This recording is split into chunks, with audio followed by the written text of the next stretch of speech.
വിശുദ്ധ ലൂക്ക അറിയിച്ച നമ്മുടെ കർത്താവീശം ശിഹാട് പരിശുദ്ധ സുവിശേഷം 4-ാം അധ്യായം 38 മുതൽ 44 വരെയുള്ള തിരുവചന ഭാഗങ്ങൾ. അവൻ സിനഗോഗിൽ നിന്ന് എഴുന്നേറ്റ് ശിമയോന്റെ വീട്ടിലേക്ക് പോയി. ശിമയോന്റെ അമ്മായിയമ്മ കലശയാലായ പനി ബാധിച്ച് കിടപ്പിലായിരുന്നു. ആളുകൾ അവൾക്ക് വേണ്ടി അവനോട് സഹായം അപേക്ഷിച്ചു. അവൻ അവളുടെ അടുത്തെത്തി പനിയെ ശാസിച്ചു അതവളെ വിട്ടുമാറി. ഉടനെ അവൾ എഴുന്നേറ്റ് അവനെ ശുശ്രൂഷിച്ചു. വൈകുന്നേരമായപ്പോൾ വിവിധ രോഗങ്ങളാൽ കഷ്ടപ്പെടുന്നവരെയെല്ലാം അവർ അവന്റെ അടുത്ത് കൊണ്ടുവന്നു. ഓരോരുത്തരുടെയും മേൽ കൈകൾ വെച്ച് അവൻ അവരെ സുഖപ്പെടുത്തി. നീ ദൈവപുത്രനാണെന്ന് ഉറക്കെ വിളിച്ചു പറഞ്ഞുകൊണ്ട് അനേകരിൽ നിന്ന് പിശാചുകൾ വിട്ടുപോയി. അവൻ അവയെ ശാസിച്ചു.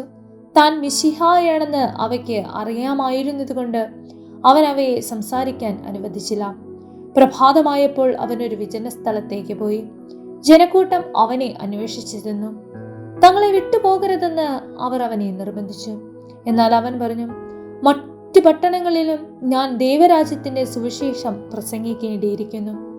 അതിനുവേണ്ടിയാണ് ഞാൻ അയക്കപ്പെട്ടിരിക്കുന്നത്. അവൻ യൂദയായിലെ സിനഗോഗുകളിൽ പ്രസംഗിച്ചു കൊണ്ടിരുന്നു.